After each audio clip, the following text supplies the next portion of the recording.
the charge d'affaires said, okay, 1 round of beer for everybody. I. Wow. So we were drinking beer. I said, vive le roi de Belge and vive le roi d'Angleterre. And you went on. No, but I didn't just go on. I was smart enough to this point. I said to the gendarme, I said, you know, you checked my status. Give me a document give me a piece of paper that you checked my status. It was very few. Because you could get checked again. Yeah, so he writes on a piece of paper, a dumbbell, but I still have the paper at home, by the way. He says that I am the first secretary of the British Empire. My status has been cleared by officer so-and-so, understand. Now that paper, there was at least half a dozen times before I reached Ostend where I was again held up. You know, it was constantly And you showed checking. that piece of paper. That's the paper I showed. And that paper. Then I arrived That in paper Ostend. saved your life. But then, you know, Ostend,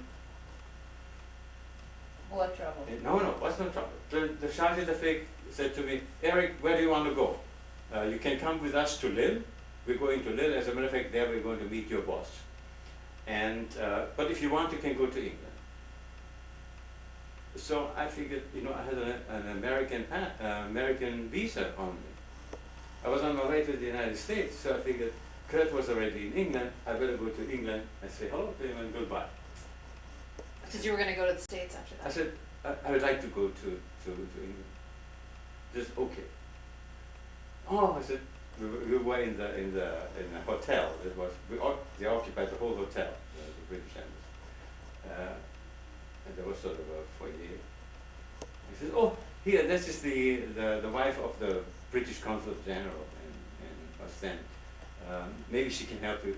You could go over her to go to the Consul General because they gave the visa. Yep. And she said, oh, Mrs. So-and-so, so that they knew each other already. I said, very good. So we got into the car, which it was a chauffeur-driven car, and we went to the consulate, the consulate general, and when we come there was a huge milling crowd of desperate Jews trying to get a visa or something to England. They all wanted to get to England. There were gendarmes, policemen at least standing there. They pushed the people aside. So we drove into the consulate, and there I saw the consul general. And said, oh yes. Mr. Evening spoke to me already. Have you got your passport? Gave him my German passport. Open. He put in the stamp. It says special landing permit request British Embassy. I figured that's. How did you go by boat? You went boat? Now comes the next problem. How do you get on a boat? The boat, of course I went back again to the embassy. The boat was mainly for Belgian employees, government employees, because the government was evacuating to London. So they had a few special boats where thousands of employees went to London. They have to go to them. So again, I went to Evelyn, and he said to me, okay, phone somebody, and gave me a special paper that I can go onto that boat. So I went on the boat. It was of course all Belgian, and there you had to be careful because that was an experience I had already in Brussels. You know, you had to be very careful not to show that you're German. My French was more fluent than it is now, but it had of course an accent, and if I said a few sentences, it was quite easy to recognize that I'm not neither Belgian nor French. Right. Although it wasn't so bad in Brussels, you know, because in Brussels many people speak French with a foreign accent. The Flemings, many Flemings have foreign accent. Well, I got on the boat. As soon as I get on board, I don't have nothing to worry because I get seasick. You get seasick right away. But then I arrived in Folkestone. Now in Folkestone, the British were of course very nice and friendly. They received all these Belgians, and they all had a special card or something. And some said bonjour or something, tried to speak even French, some of the British customs officials. And then I come there and I figured, I had that stupid German passport which has a huge swastika on top.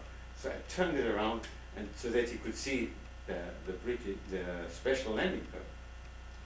And he turned it on and he almost fell over and shook it. That when he saw that swastika. And he says, you mind stepping aside? And then I had to step aside. Oh my God. Then I was, But this was still England though, I mean. no, this was Folkestone. Where's that? That's near Dover, Oh, it is England. in England. Right, Yeah. okay. And then I was brought to a police station. And at the police station, there were maybe 20 or 30 other people. All German Jewish refugees, some of us. They came from Holland. You know, in Holland, when the Nazis invaded, some of the Jews in desperation, they just bought for lots of money rowboats, jumped into rowboats and started to row towards England. Half the way usually, or not even half the way, they were picked up by the Royal Navy and brought to folks. There was only another fellow was also from Belgium, but he wasn't a German. He was a Polish Jew who traveled what is called a Nansen passport. You know, after the First World War, the League of Nations issued passport for people who had no country to go to. Right. But the others were all Jews from Holland. And then Keep going, it's okay. see, my whole story is now on film. I can't see eyes anymore. That's okay, keep going, I don't So want the to. next day, we slept there, we were there overnight, because they didn't have a proper accommodation for the 30 people or so. So we slept also, but I was just stunned. But I was stunned the following, because, you know, coming from Vienna, there's a certain, a policeman is a little bit removed and you have to be very polite and careful. You cannot insult a policeman. And here was the police, very chummy. And before we went, went to sleep, because of course we all had tremendous stories to tell, you know, how did you escape, how did you escape? Well, the guy said afterwards, what would you like for breakfast?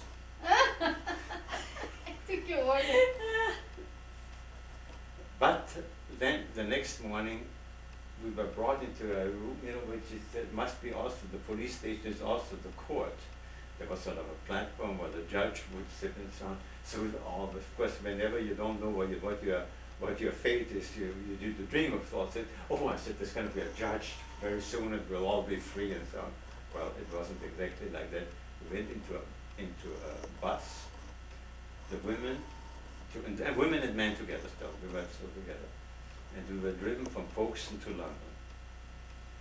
In London, we entered first a women's prison, and all the women had to get out. And the men all went to Pentonville. Now, Pentonville is a famous prison. It was built in the 18th century, but it had all the accommodation of the 18th century. Not too A luxurious. single cell, and that's where I became the interpreter. Because when you check in to a prison, you have to, you have to handle certain things. They were asked what diseases you had, and children's diseases and so on. Of course, practically none of them spoke English to any extent. But anyway, I became the English, I became the interpreter. So They were all from Belgium German and Jews. All German Jews, some of them Austrians. Who escaped. Who escaped to Holland. Right. And we were by that time about maybe, because the next day again a boat arrived from in Folkestone. So we may have been by that time close to 100, no, maybe 80 people, 70 people. Well, it took the better part of a day before we checked in one after the other. Yeah. But then it was already evening, and he said to me, and now it's your turn. And I had to fill in my curriculum vitae as far as diseases are concerned, and into a single cell, boom, boom. Lock the door. Now, the accommodation was poor because there was just a straw mattress on the floor, was what we used to call a midnight vase, a pot, no toilet, no water, no nothing, and a little board and one chair. He didn't ask you what you wanted And for breakfast. high up in the thing was a little window. And of course we filled the whole prison, and never mind, it's a large prison, but that's incidentally also the prison where they execute people. And then I How long were you there? About a week? 8 days, Really? but long 8 days. Yeah. It was really, it was not very luxurious. Well, what were they doing? Were they deciding what to do with you, or They what? didn't know- Well, first of all, the first thing I did, I immediately, you know, I'm a great Protestant, immediately protested. So I was given paper and ink and then a pen, and I wrote to the foreign office. Well, you still had your connections there, Yeah. didn't you? Yeah, so that who I am, how I get here, and they should let me out. But at any rate, they didn't. But of course, as you know, you can, I mean, there are some very funny pictures. You know, in the morning, of course, they open the cells, and you take your chamber pot and you go to a central place where you empty it. Also, that's where you can wash, because there's no water in the then you went back. But I think, I'm not sure now, once a day or twice a day, we were let loose, and there's a courtyard, and you were allowed to walk around. That's Now, when we checked in, we had to surrender all our cigarettes, naturally. So we were given one cigarette each, and we were. But the strange thing was this also, that naturally you are in a single cell, you don't hear much, you don't see much, you can't read. You can read only the Bible. But when we were trying to communicate one another, what do you think is new? What's new? Of course, Oh, when Can you were you doing the imagine? walking. yeah. You weren't supposed to talk to each other. Huh? You weren't supposed to talk to each But other. you were not supposed to talk, and he said always, no speaking, keep distance, no speaking, keep distance. After 8 days, then we were put in the bus again and driven to Kempton Park, which is a racetrack in London, and that was converted into internment camp, and there we met thousands and thousands of other refugees. Did you still have your American visa with you? But you couldn't go. I booked my passage. Then is that when you couldn't go because you had been in prison or something? No, I couldn't go because in the meantime, at the end of May, it expired. Oh. See, I waited already quite a while in Brussels because I didn't have the money, you know, I had to, and Yeah. I was supposed to go to England, to America at the end of May. So by the time that was the end of May, it expired. Where was Kurt? He was in England No. at that point? Kurt was in England. Also, he was in the camp actually, in the Kitchener camp, but he was in England, and then from Kempton Park, which was more or less a gathering camp, we were brought to the Isle of Man. And I was at this place at the Isle of Man called Onken. Now that was already luxurious. We stayed in houses, in regular houses. The only thing is we had little food, and miserable food. And we had, the only thing which we had in excess was what we called stockfish. It was about salted fish. We had to put it in a bathtub and leave it there for at least a week to get rid of the salt, and then we. And you ate that? Then, well, I didn't, but that was That was the the main food. food. So that's what Britain did. I didn't, as a matter of fact, I didn't eat. Yeah, Britain didn't behave Wasn't that that well. good? No. They Well, didn't of course, treat don't them- forget, that was wartime already. I know, But, but they should have realized you were Jewish refugees. Well, as a matter of fact, there's another thing which I should say that came in very handy. Before I left Belgium, before I got onto the boat, the charge d'affaires gave me £10. Now, £10 was a lot of money at that time, and I converted the £10 into butter and cigarettes. But when I was in Onken, that's when I bought it actually, because then we had some bread too, so I had bread and butter and cigarettes. You hung on to the £10 through the prison thing. No, I converted it into butter. Oh, Yeah, okay. but After you'd been in that prison, Yeah. though.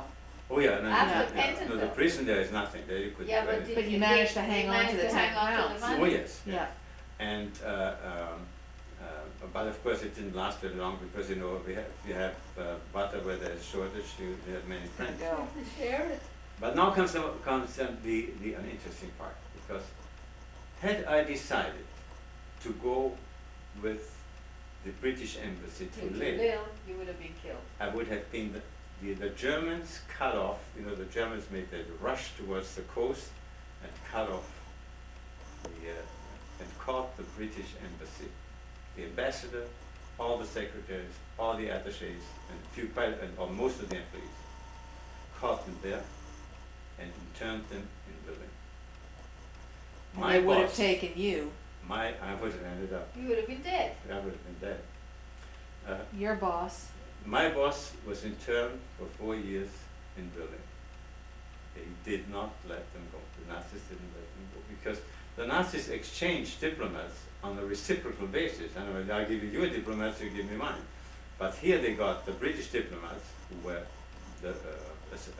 assigned to England, to Belgium, because they didn't let them go. So all these things, including Sir Lancelot Oliphant was the ambassador. It's just. What happened to the Charge d'Affaires? Was he He in was that group interned. too? No, he was interned. He was interned. Yeah. Very elegantly, Hotel Adlon, which was the top hotel in Berlin. That's where we stayed. Yeah, but they still will. So had I had I said, Flew. well, I go with you to Lille, which would have been apparently quite safe to go with the British embassy, I would have been caught then. The Nazis would have caught me.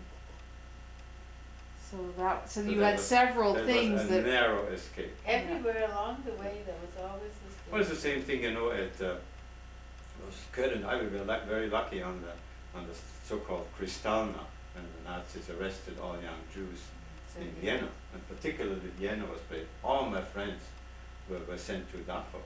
How did you escape that one? You know, They weren't home? at that time, Kurt and I, we were desperately running around the city to find a Yeah, consulate my father also where you escaped where you could get a visa, which of course was always in vain. And the Nazis came to pick us up. And my mother said, You're not "Come, home. that we are not in." They immediately went into the apartment and checked the apartment. And of course, Kurt and I were out. At noon we came home. So you came home and she They said, came "Don't." home, my mother in tears, and she said, the Nazi said, they'll come back in the afternoon. So you went out. So at that time, she ran away, so Kurt and I went out again, and we walked around. And did they come back again? They came back. But then around 4 o'clock in the afternoon and 5 o'clock, there was a general direction to the Nazis that they should stop. They should stop. Because you know, I remember that too, because we were living in this apartment. There was this Jewish man who had a room there, and he heard about it, and he said he was going out, and he was picked up on the street. Yeah. He never came back. That was. Wow. That, So your father was out at He that was time. home. He stayed home. He stayed in, but See, he didn't come to It us. was, it was very, you know, It was every such a- house had a concierge. So the Nazis always went to the concierge, Any who Jew- is Jewish. Yeah. There were only in our, maybe there were, I don't know, there may have been 20 apartments in our building, maybe 5 or 6 were Jewish. But the concierge was sufficiently scared to tell them. Yeah. But so that's the reason why, that's the way Kurt and I escaped. But I know I had a friend of mine who went to Dachau, and you could get out of Dachau at that time. still. Dachau, yes, wasn't You see, Dachau was a concentration camp, wasn't an extermination camp. Yeah. The Germans didn't have extermination camps inside Germany, they were all in Poland and other. But in order to get out, you had to be in good shape. See, they didn't want to let Jews out who are sick and this friend of mine, he had his toes frozen. You know, because that one time one boy escaped and they had to stand in snow overnight Oh, it's punishment for that. yes, and so he had to walk past the SS-man. And he said that was the most painful thing you can imagine because he could hardly limp. He was after when he came back to Vienna, his foot was bandaged for weeks, and he walked there as straight as he could, and he got out. Julius was also in Dachau. Oh, if he At looked, that time. if he looked weak at all, he wouldn't have gotten Yeah. out. Oh, Julius was at Dachau too, Also in that, on that day, he was arrested on that day. and he got out because he also was healthy He got out, and, yeah, he got out and, you had to have proof that you can leave Then, Germany. yes, so you'd Oh, get yeah. out and what would you do, go right back to Vienna? or- No, you had to go first back to the place where you came from. Because the place where you came from, to get out of Germany at that time, you had to have, I don't know how many documents that you didn't owe taxes, Yeah, that you were not a criminal, that you were not that, all sorts of things you had to have. Before you got the passport, then you had to line up for the passport. I mean, it took you weeks to get all the documents. and now I remember too the story of this friend of mine, Marianne Weiss, Yeah, Her parents got out 2 weeks before the war started. She's the one who met this man on the train who got her right, her parents' papers. Well, her father was sent to Dachau, and he was released on that he'd leave the country within a short while. And the papers didn't get through fast enough, so and you had to report every week. You had to go every week that you're still here. Listen, you better go, you've got 1 more week or whatever. Anyway, finally the time ran out and they said, sorry. So she went down. He had been in the First World War and he had won some medals, for the German. He had been in the German army. She went there. She was a Hungarian woman. She was Hungarian, very emotional woman, very beautiful, dark-haired woman. And she took all his medals. the mother or the daughter? The mother. The daughter was in England. Oh, okay, She went down and she happened to find somebody who was sympathetic, and she said, look, my husband fought for you in the war, here are his medals and so on. So he said, okay, and he gave them another extension or something, and then the papers came through and they got out 2 weeks before the war started. pretty lucky. I mean, the stories are.